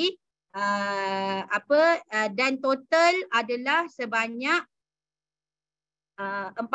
Jadi total yang kat bawah tu yang markah total receipt tu dia bersamaan dengan total markah. Okey. Lepas tu jadi murid-murid, ya betul. Murid sangat seronok dapat receipt tu. Dia cakap dia tahu dah bila dapat receipt tu dia dah tahu dah dia dapat 33 per 40 sebab saya dah bagi tahu mereka yang markah penuh adalah 440. Jadi mereka akan rasa seronok nak kejar receipt 40 tu. Okay, they feel very excited to collect the receipt. Okay, lepas tu ya, betul. Boleh tag pada setiap pelajar, accumulate. Yes, you can be very creative with this. Benda ni bukan semata-mata untuk esei. Cikgu boleh fikirkan macam mana cikgu nak buat benda tu supaya boleh menilai hasil kerja murid. So, you kat situ dah boleh dapat markah terus dah. Kemudian, apa yang saya buat supaya benda tu boleh jadi dalam bentuk stiker, kita kena beli thermal printer. Benda tu harga dalam RM75 dekat Shopee. Satu pelaburan lah untuk saya, okay. Lepas tu bila kita tak dekat handphone tu macam kita order makanan dekat kedai makan, keluarkan resit, kita tampal dalam buku murid. Habis. Okay. So dan resit tu juga kalau cikgu-cikgu tak boleh nak beli thermal printer, cikgu boleh minta resit tu di-emailkan kepada siapa-siapa. Di-emailkan kepada kita, di-emailkan kepada ibu bapa murid ke, di-emailkan kepada cikgu diri sendiri ke, boleh. There's a option where you can email the receipt. So yang ni, yang gambar yang saya tunjuk ni, ini adalah gambar receipt yang saya terima dalam email. Okay. Yang ni pun saya dah pernah buat tutorial juga, tapi saya rasa mungkin saya kena buat satu tutorial yang lebih perlahan sebab saya tengok balik tutorial yang pertama tu sangat laju. Okay. Okay. Ya, send terus dalam grup Telegram pun boleh. Screenshot sebab benda tu kan dah. Terima kasih Cikgu Teh. Cikgu screenshot receipt yang cikgu dah hasilkan tu, kan benda ni dah generate receipt dalam handphone. Screenshot masukkan dalam Telegram channel murid masing-masing ataupun topik masing-masing. Okay. Ya, betul. We want to make students feel excited. Saya minta maaf masa saya dah ni. Mungkin kena buat sebab tak masuk AI lagi. Macam mana Cikgu Emily, saya tak masuk AI. Okay. Saya sangat tertarik dengan soalan by Cikgu Flora. Saya rasa Cikgu Flora ada dalam kita punya sesi kali ini, iaitu is there a way for teachers, no matter the subject, to award TP to students based on the descriptors in the SKP and not based on agak-agak? Because it's always easy to say refer to the SKP, but the thought is rarely work for this case. Okay, sangat setuju sebab descriptor yang kita ada sekarang ni, dia tidak measurable. Okay, it's not measurable. So it's very difficult for us teachers to determine murid tu dapat TP1 ke 2 ke 3 ke 4 ke 5 ke 6. Okay. So how do we do it? Okay, my solution is AI generated rubric bercampur dengan measurable indicators. Okay. So first of all, sangat penting untuk cikgu-cikgu cipta assignment ataupun tugas yang mempunyai penilaian yang boleh diukur. Okay, macam mana kita belajar sewaktu zaman degree dulu juga, apabila kita perlu membuat objektif, antaranya adalah aspek boleh diukur. Sebab macam mana kita nak tahu murid tu dah capai kalau perkara tu tidak boleh diukur. So here I am giving you an example by Miss Ash. Saya rasa cikgu-cikgu English sangat familiar dengan Miss Ash. Okay, and I really like Miss Ash punya approach towards PBD. So what she has done here, for example, kita boleh tengok dia dah buat ni since 2019 lagi. So saya memang sangat adore dengan Miss Ash. I really love how she interprets on how PBD should be done. What she has done here is that dia dah buat table, okay, 1 sampai 6. Lepas tu dia ada orang kata measurable indicator untuk menentukan apa 1 dan apa 6. Contoh, 1 tu adalah murid hardly understands and requires a lot of support to answer one question. Kat situ kita boleh ukur. Maksudnya murid tu kita boleh yakin beri 1 apabila 1 soalan pun dia tak boleh nak jawab dengan baik. Dia struggling untuk jawab dengan baik. Okay, kalau 6, answers 3 questions correctly and independently with no grammar error. So kat situ kita boleh yakin nak beri TP6 sebab itu very clear. Kita sangat jelas apa 6, apa 1. Jadi kalau cikgu-cikgu nak yakin beri TP1 hingga TP6, cikgu kena orang kata rewrite the descriptor in this manner. Rewrite the descriptor masih mengikut apa yang descriptor minta, tetapi ada measurable indicator. Okay, kena ada measurable indicator. So I really love her approach to this. Tetapi saya faham cikgu-cikgu mesti rasa, alamak, tapi saya tak berapa mahir lah nak buat macam mana Miss Ash ni. Okay. So here is what I suggest. You use AI, artificial intelligence, to help you generate such a table. Okay. So let's let's show you how. Okay, first of all, cikgu-cikgu boleh saja pergi ke DSKP masing-masing dan pergi ke ChatGPT macam ni. Okay, ini saya pakai ChatGPT ya. Saya sangat suka ChatGPT. Cikgu boleh copy paste. Cikgu boleh copy paste apa yang perlu dicapai di penghujung tahun 6. Lepas tu minta ChatGPT yang buat rubrik. Okay, sebab saya tahu cikgu-cikgu mungkin tak ada masa nak buat rubrik. Okay. So kita minta ChatGPT yang tolong sekejap.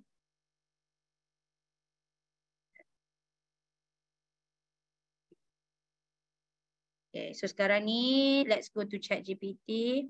Okay. Sebab I don't have time, so I'm going to show you what ChatGPT can generate based on the DSKP. Okay.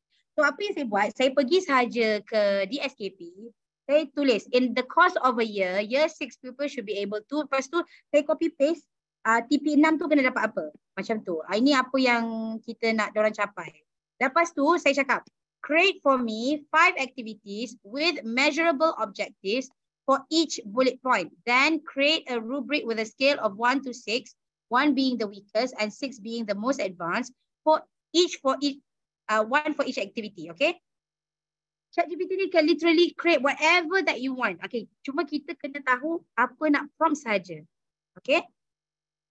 So, yang ni cikgu tengok ya, objektif ini katalah ini standard kandungan kan. Ini standard kandungan can communicate simple information about themselves and others with a lot of relevant details clearly and confidently. Dia bagi kita cadangan aktiviti apa. Lepas tu dia cakap pula rubriknya satu tu, okay, lepas tu macam mana nak nilai aktiviti ni? Dia dah bagi dah rubrik 1 hingga 6 apa. Lepas tu aktiviti 2 apa, aktiviti 3 apa, 4, 5. Lepas tu ini standard kandungan yang kedua pula. Can communicate rules bla bla bla. Dia bagi pula aktiviti apa, 2 apa, 3 apa, 4 apa, 5 apa. Lepas tu saya perasan, I'm not satisfied with what she has done here sebab kan saya kata saya suka apabila benda itu boleh bagi measurable indicators kan. Kita nak benda tu measurable. So apa yang saya tulis dekat ChatGPT adalah saya type ni kat ChatGPT. Okay. Okay, before we continue, can you add to each rubric measurable indicators?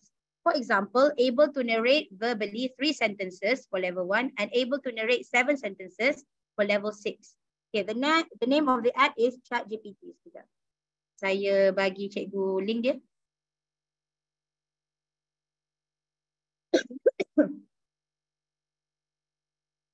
Nak cari video tu nanti saya bagi link. Cikgu Emily boleh tolong bagi link CDL punya YouTube. Nanti boleh tonton semula Okay. Dan siapa-siapa nak ask me questions or whatever, you can go to my Facebook, Sofia Rahim. I type it here in the chat.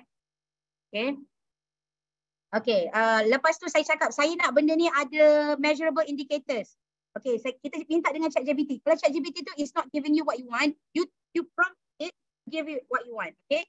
So contohnya, 1, dia dah tolong dah. 1, struggles to narrate verbally, limited to 3 sentences. 6, extreme clear narration, able to narrate more than 15 sentences with impeccable diction and articulation.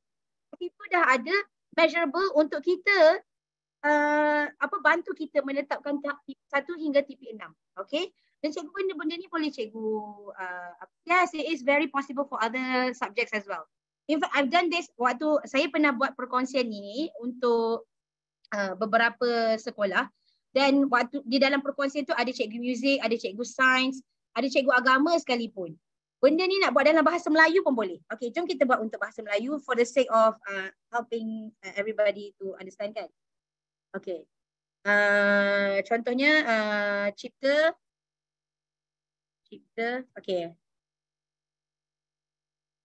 Thank you Flora for giving me the question. I'm very grateful sebab saya kadang-kadang saya tak tahu.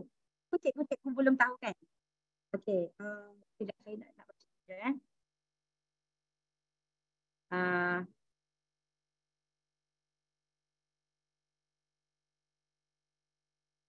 Okay, untuk Aida, why can't BPK or KPM produce a standardized version of this so that it's easier for us to refer and award people accordingly?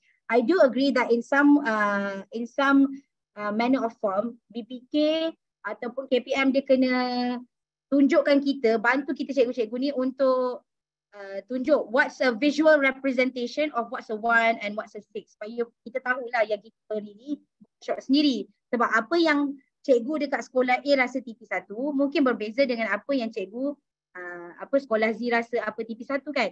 Jadi benda itu adalah perkara yang saya akan suarakan kepada pengarah BPK pada 14 Ogos. So I do understand your concern. I do understand where you're coming from. Okay. Tetapi for the time being, you can do it like this. Dan saya sangat galakkan cikgu kongsi orang kata this kind of assessments di dalam satu sekolah.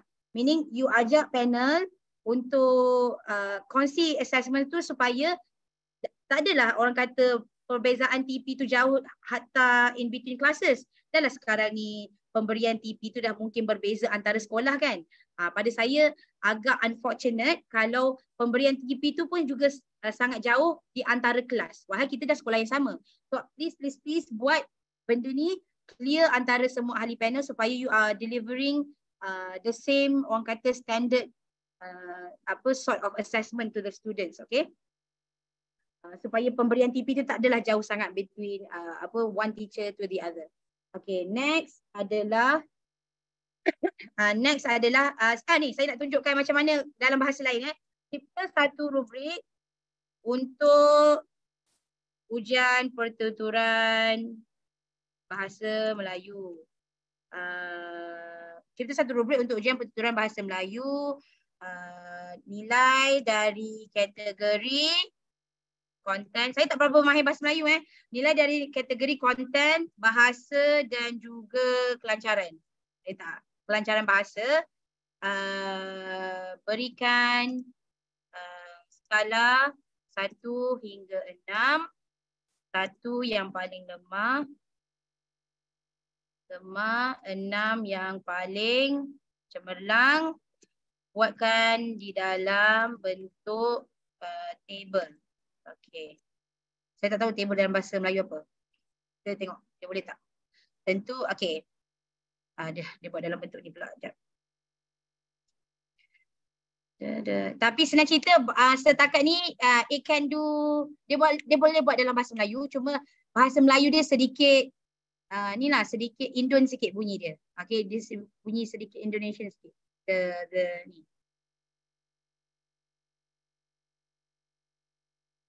Saya try sekejap. Make it. Dia kadang-kadang dia buat dalam bentuk kod. Kod. Tak tahu kenapa. Make it into.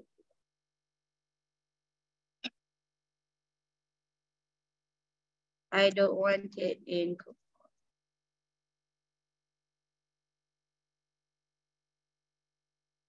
Okay, so sorry lah dia tengah buat hal sekarang ni. Okey, tetapi boleh dalam bahasa Melayu, boleh juga dalam bahasa Inggeris dan okey, ada tak saya tunjuk? Di SKP Science macam ni. Saya tunjuk kat cikgu-cikgu apa yang saya buat untuk di SKP Science. Sebab hari tu ada yang minta ni saya tunjuk kelas makanan. Okey. Okey. So contoh kalau dekat dalam di SKP Science sudah ada dah pun tahap penguasaan 1 hingga 6 kena buat apa. Tapi cikgu masih boleh buat benda ni dalam bentuk rubrik dan boleh buat ni dalam bentuk yang measurable dengan meminta ChatGPT. Cikgu minta tolong je ChatGPT, cikgu boleh okey contoh boleh tak? Sempat ke? Saya minta maaf cikgu kalau mengambil masa cikgu, saya risau pula. Okey.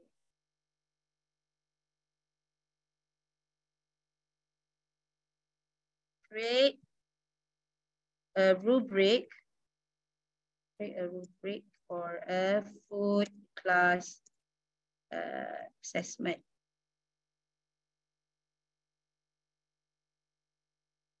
Okay, dah. Okay. Create a rubric for a food class assessment. Mana tadi yang di SKP Science tadi? Okay. So, okay, make it into a table. Make it into a table in level 1. Okay, there are 6 levels. There are 6 levels, 1 being the weakest and 6 being the most advanced. Okay, analyze from using the category, using the following categories. Okay, contohnya.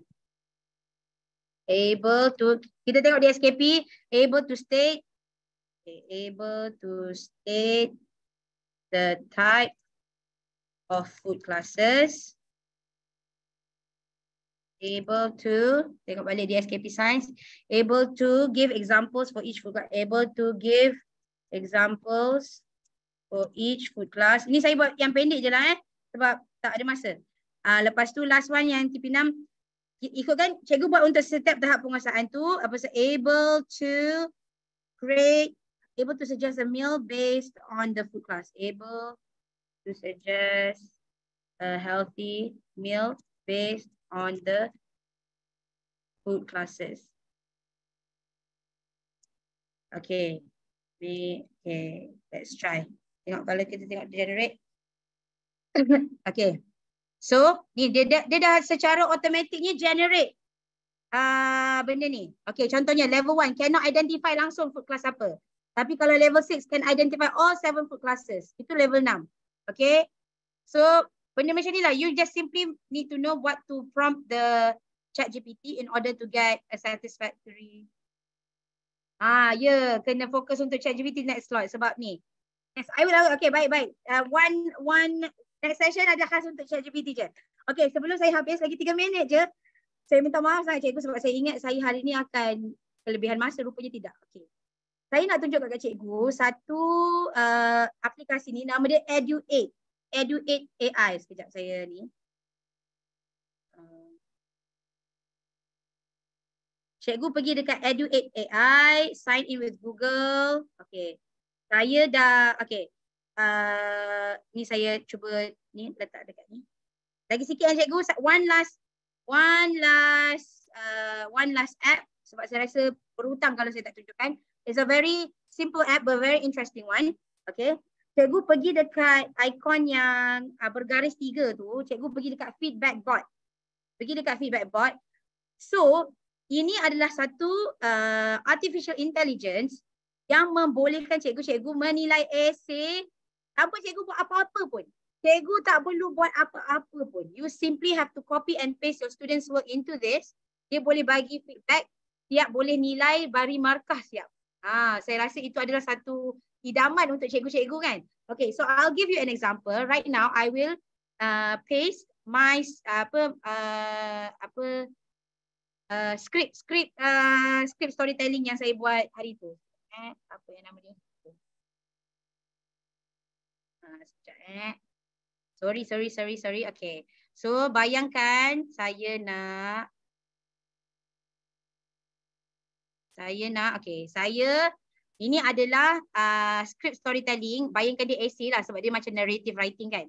So you can ask this AI to help you comment on it without you doing anything. So kat sini ada spelling and grammar errors, logic and reasoning of writing, deeper mechanics of writing, and even custom feedback using your own rubric. Yang bahagian custom feedback using your own rubric ni, cikgu boleh minta ChatGPT cipta rubrik, cikgu copy paste rubrik tu dekat sini dan dia bagi markah mengikut rubrik yang cikgu dah cipta. So you don't even have to mark your work, your students' work anymore. Okay, tapi saya tunjuk dulu. Okay, katalah kita nak tengok spelling and grammar error. Ni sangat, dan cikgu-cikgu, good news, benda ni boleh juga untuk, ini sebab saya buat dalam bahasa ni, output language dia. Sorry, sebab tadi saya nak tunjukkan yang AI Edu8 ni dia boleh juga untuk bahasa Indonesia. Dia tak ada lagi bahasa Malaysia tapi boleh bahasa Indonesia. So hopefully within time dah boleh dalam bahasa ni lah, bahasa Melayu kan. Sebab very similar to us. Okay, katalah kita nak tengok spelling and grammar errors. Okay. Okay, overall tengok ni feedback report. Overall the student text is well written with creative and engaging storyline. Punctuation, dia tunjuk dekat punctuation tu kat mana salah. Quotation marks kat mana salah. Dia boleh cakap capitalization. Contohnya kat Siti, mom dekat sini tak capitalize. So automatically spelling and grammar, dia cakap kat bahagian mana yang salah. Lepas tu katalah kita dia nak bagi logical and reasoning. Tengok ni. Pun sama juga. Dia boleh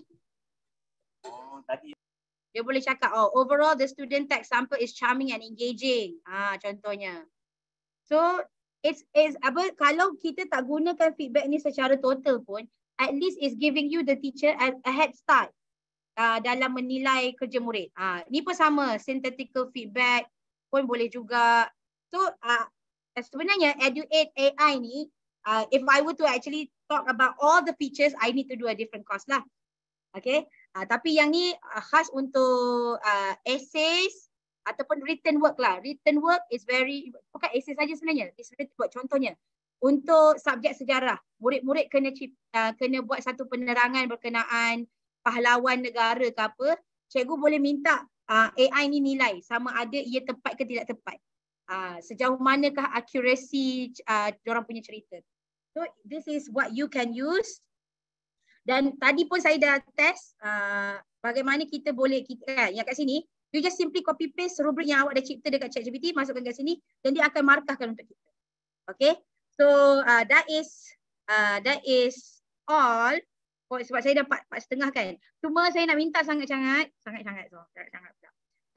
kat cikgu-cikgu, boleh tak pergi balik dekat menti.com tu, cikgu-cikgu typekan persoalan ataupun cadangan untuk next slot ataupun cadangan penambahbaikan yang saya boleh sampaikan kepada pengarah BPK pada hari Isnin nanti. Sebab saya tak naklah saya short sendiri kan, bagi tahu apa yang kita boleh tambah baik. Saya nak dengar juga jawapan-jawapan cikgu-cikgu yang dan saya boleh tunjukkan pada pengarah nanti. Okay, kalau cikgu-cikgu need more info on if you need more information on what I've shared today, boleh pergi ke FB saya, Sofia Rahim. Boleh hantar Google, boleh hantar message lah.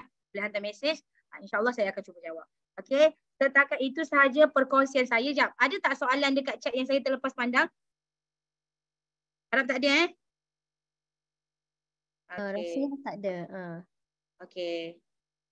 Okey, terima kasih sangat-sangat cikgu-cikgu. Minta maaf sangat mengambil masa cikgu lebih daripada 4.5.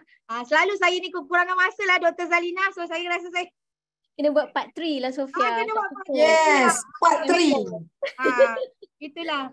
So insyaAllah saya akan go into depth yang khas, yang kali mungkin next punya ni memang khas untuk AI saja. Sebab saya rasa benda tu agak panjang kan, saya agak touch and go juga tadi. Okay. Terima kasih. Okey, terima kasih. Memang hebat Cikgu Sofia. Kita jelas bahawa PBD memang perlu tetap diteruskan. So let's not take it as a burden. Cikgu Sofia dah kongsikan beberapa idea to help us to sail smoothly in our PBD. So kalau shopping kita nak resit murah kan, tapi kalau PBD kita nak resit mahal. Betul tak Cikgu Sofia? Resit dia kena mahal lagi bagus kan? Tadi. Ya betul. Memang murid dia kejar resit mahal. Ya betul. So banyak persoalan berkaitan PBD telah terjawab. Saya harap cikgu-cikgu berpuas hati dengan intipati yang disampaikan oleh Cikgu Sofia. So terima kasih yang tidak terhingga Cikgu Sofia kerana sudi bersama dengan kami dengan perkongsian pentaksiran berasaskan bilik darjah PBD ya. Pentaksiran bilik darjah. Ya, okey. Yang full of vibes pada petang ini. So untuk pengetahuan semua, sesi pada hari Jumaat pada minggu hadapan iaitu pada 18 Ogos. Okey, minta admin kongsikan ya. Okey, untuk sesi pada minggu hadapan iaitu pada 18 Ogos 2023, kita akan bersama Cikgu Azalina binti Abdul Razak dengan tajuk Inovasi RBT, Model Akronim SALI. Okey, unik tajuknya, jadi semua dijemput hadir untuk sesi minggu hadapan. Dan sebelum kita bergambar, saya ingin menjemput Puan Deva dari Rexem. Kita ada satu jemputan khas daripada Dr. Mahendra untuk berkongsikan tentang satu seminar yang akan dijalankan di Rexem. Jemput Puan Deva. Good evening. Boleh dengar ke Puan? Ya, boleh dengar. Okay, it was very interesting. I was hearing Puan Sofia's punya webinar. It was very, very wonderful. Kalau dia boleh buat paper, boleh buat. I think she can present in our COSMED, in our conference, international conference. That'll be very great, right? So I'm Miss Deva from Senior Rexem. I'm the science specialist over here, and I'm the head for our international conference. Can I share my screen just for a while? Teachers, I'm so sorry. I'm going to take only 5 minutes from your time to share this thing. Please. Can you see it? Yeah, we can Is it see clear? Yeah. Yeah, okay. So this is our conference, which will be holding in the 30th October until 2nd November in Senior Exam Penang. Okay, this is our 10th conference. Our conference title will be Reigniting the Passion of Innovative Teaching of Science and Mathematics in the VUCA world. So this is our team. So the papers, memang kami mengalu-alukan cikgu-cikgu menghantar, present your papers if you have one, because teachers used to do kajian tindakan. Why don't you convert your kajian tindakan, whatever it is, to a nice abstract, because not necessarily you have to submit your full paper, but you can even send your abstract and you can present in our conference. So why our conference very interesting? Because it really covers a lot. So we'll be doing a lot of sharing about best classroom practices, best innovative teaching in this VUCA world, and a lot of things. And our keynote speakers is, one of the speakers will be Dr. Mahendra Singh as well. And other speakers are from all the foreign countries like Australia, Thailand, Singapore, and we are having a lot of keynote speakers are coming. And these keynote speakers will be doing hands-on workshops, which is like one of the granting, which is a very big highlight in our conference actually. And so these are their topics that they're gonna do it in the workshops. So I'm going very fast, but if you want more details and everything, you can reach me. Later I will share my contact number as well. Okay, some teachers do ask me, is it this conference is only for science and mathematics teachers? The answer is no. Maybe the papers that for the conference, for example, if you want to present, of course, we'll be under the umbrella of science and mathematics education. But if you are other subject teachers, we always welcome you, because this is a platform for you to find the collaboration. You can find the best practices out from the best keynote speakers that we have. So it not bukan terikat only for the science and mathematics teachers if you want to come and join our conference. So definitely you'll be asking me how much is the fee for the conference. Okay, for the teachers, so these are the special rate that we are giving for our teachers, our school teachers. There will be two packages. If you would like to join, this difference is because there will be banquet dinner and without banquet dinner. So that is the biggest difference here. Otherwise, you can attend a pre-conference where the full workshop by the keynote speakers, the conference itself, the conference kit, and the meal of the day. So in the conference, what you can looking forward is, we have a lot of paper presentations, a lot of sharing will be done, and we have keynote speakers as well to give their keynotes. Plus, there will be a section where you can seek and discuss. It's like a forum with the keynotes, which I think rarely you can see these keynotes, because they are, if you see like international conference, if you want to attend, it's like always the price is 1,000 and above. It's like, even though it's a simple conference, it's always 1,000 and above. So we in Rexam, we really want to give a special price for our in-service and pre-service educators. So I hope come and join us. You don't miss this chance. Yeah, thank you so much. And I think I'll share my contact number in the chat box. So you can reach me for any questions here. You have any questions to ask, do reach me. Thank you.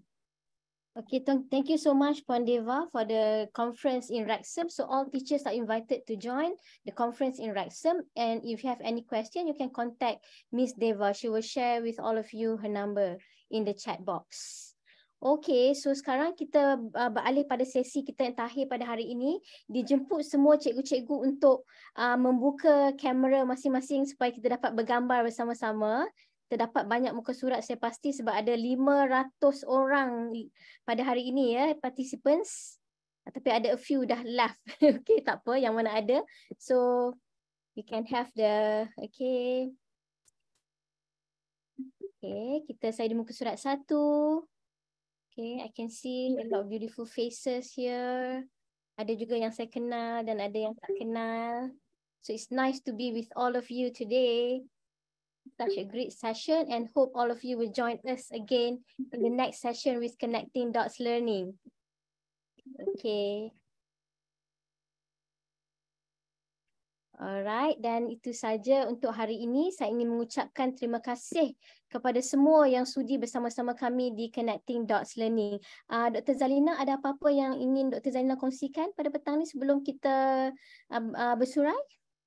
Baik, terima kasih Emily sebagai moderator kita pada hari ini, dan jutaan terima kasih juga kepada Cikgu Sofiatul kerana perkongsian yang sangat baik. Kita mengharapkan ada part 3 selepas ini membantu guru-guru kita, terutama tentang revolusi 5.0 ni, AI kan. Jadi kita minta kalau boleh kita akan adakan sesi yang ketiga pula, part 3 pada masa yang terdekat insya-Allah. Terima kasih kepada semua peserta yang mengikuti sesi pada hari ini. Kita maksimum dalam Zoom dan kita juga ada 500 lebih di YouTube. Ya, alhamdulillah, dan kita jumpa lagi insya-Allah pada minggu hadapan pada hari dan waktu yang sama. Selamat mengundi semua. Terima kasih.